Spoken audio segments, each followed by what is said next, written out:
السلام علیکم۔ آج کی ویڈیو ایک نہایت اہم موضوع پر ہے، غریبوں کی مدد کے 10 آسان طریقے۔ اللہ تعالیٰ قرآن پاک میں فرماتے ہیں کہ صدقہ دینے والے اور غریبوں کی مدد کرنے والے اللہ کے قریب ہوتے ہیں اور ان کے اجر کو دگنا کر دیا جاتا ہے۔ اگر ہم سب اپنے حصے کی چھوٹی چھوٹی نیکیاں کریں تو یہ دنیا ایک بہتر جگہ بن سکتی ہے۔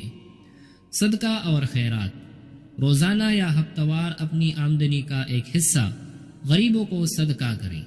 یہ رقم کم ہو یا زیادہ، اللہ تعالیٰ نیت دیکھتے ہیں۔ کھانا کھلانا، غریبوں کو کھانا کھلانا ایک عظیم نیکی ہے۔ کسی ہوٹل سے کھانے کے پیکٹ خرید کر تقسیم کرے یا اپنے گھر کا بچا ہوا کھانا بانٹ دے۔ تعلیم کی سہولت دینا، ایسے بچوں کی مدد کرے جو اسکول نہیں جا سکتے، ان کے لیے کتابیں، یونیفارم یا فیس ادا کرے۔ یہ مدد نہ صرف ان کا مستقبل بدل سکتی ہے بلکہ یہ صدقہ جاریہ بھی ہے۔ ضرورت مندوں کو لباس دینا، اپنے پرانے مگر صاف ستھرے کپڑے غریبوں میں تقسیم کرے۔ خاص طور پر سردیوں میں گرم کپڑوں کی ضرورت زیادہ ہوتی ہے۔ بلا سود قرض دینا، کسی غریب کو سود کے بغیر قرض دیں تاکہ وہ اپنی ضروریات پوری کر سکے۔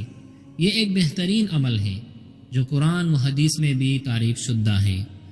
چھوٹے کاروبار میں مدد کریں، غریبوں کو ان کا چھوٹا کاروبار شروع کرنے میں مدد دیں۔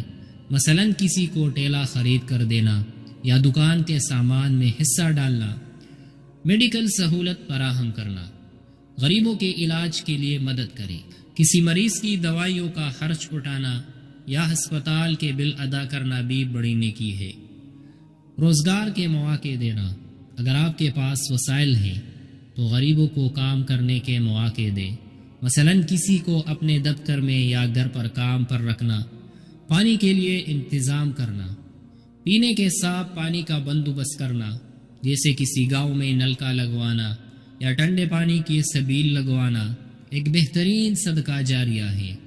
دعا کرنا اور اخلاق سے پیش آنا، غریبوں کے لیے دعا کرے اور ان کے ساتھ اخلاق سے پیش آئے۔ ان کی عزت نفس کا خیال رکھے اور انہیں حقیر نہ سمجھے۔ ناظرین، یہ 10 آسان طریقے آپ کی زندگی میں برکت لائے گی اور اللہ تعالیٰ کے قریب کریں گی۔ یاد رکھیں، غریبوں کی مدد سے نہ صرف ان کی زندگی میں تبدیلی آئے گی بلکہ ہماری آخرت بھی سنوارے گی۔ اگر آپ کو یہ ویڈیو پسند آئی ہو تو اسے لائک کریں، شیئر کریں اور ہمارے چینل کو سبسکرائب کریں۔ آخر میں دعا ہے کہ اللہ ہمیں غریبوں کی مدد کرنے کی توفیق عطا فرمائے۔ آمین۔